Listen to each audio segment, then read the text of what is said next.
covering Southwest Florida. The team that's first, fair, everywhere.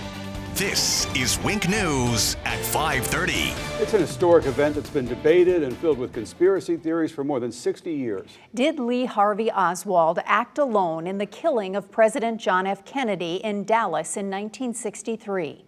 Now a new book written by a Fort Myers attorney is shedding new light on that day for what his client was doing the day Kennedy died.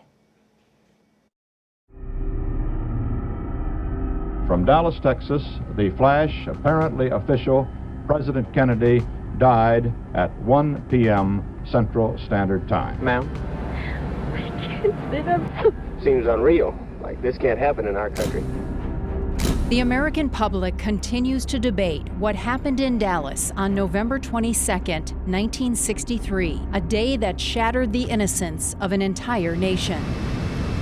It's the same day another American, Joseph George Helmick Jr., an Army warrant officer, was on a flight to Paris.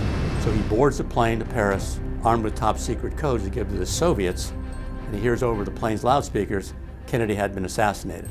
It's all laid out in this newly released book, Interview with a Spy, written by Fort Myers attorney Kevin Jerzinski. He meets the Soviets, gives them our top secret codes right after the Kennedy assassination that enable the Soviets for a small window of time to see all our military communications. The idea behind this was some intelligence agency, which my client says is the CIA who recruited him, wanted the Soviets to know that we were not going to retaliate against them for Kennedy's assassination.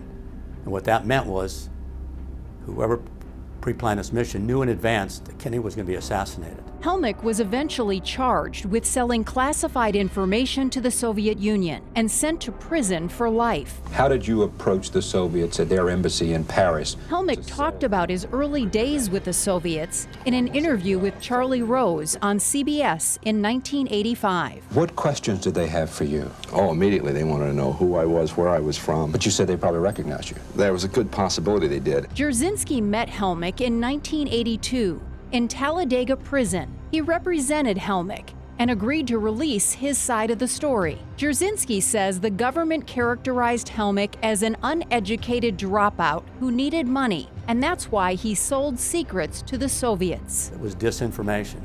He was a highly intelligent, in fact, the most intelligent officer in the entire division. He had 147 IQ, which was genius or near genius. So everything which was portrayed about him, this lone wolf, desperate traitor, is not true. Helmick wanted his story released, but as soon as Jerzinski contacted publishers, he says the DOJ served him with a cease and desist and threatened him with prosecution. Now, with Helmick's own FBI file being declassified and the Trump administration finally releasing all the Kennedy files, I've been able to step forward and fulfill the promise I told to Helmick, which was to get his story out. He's passed away. He served his life in prison and died there. But I really want to do this for a number of reasons, one of which is to get his story out. He wasn't innocent in doing this, but he wasn't guilty. Now, I asked Jerzinski why people should believe the story of a man who took a plea and admitted guilt. He says Helmick's confession and plea deal has never made sense. Why accept a plea deal with a penalty that's just as bad as what he could have gotten at trial? Jerzinski says someone was threatening Helmick's family, and he took the deal and stayed quiet to protect them. Learn more about Interview with a Spy on winknews.com.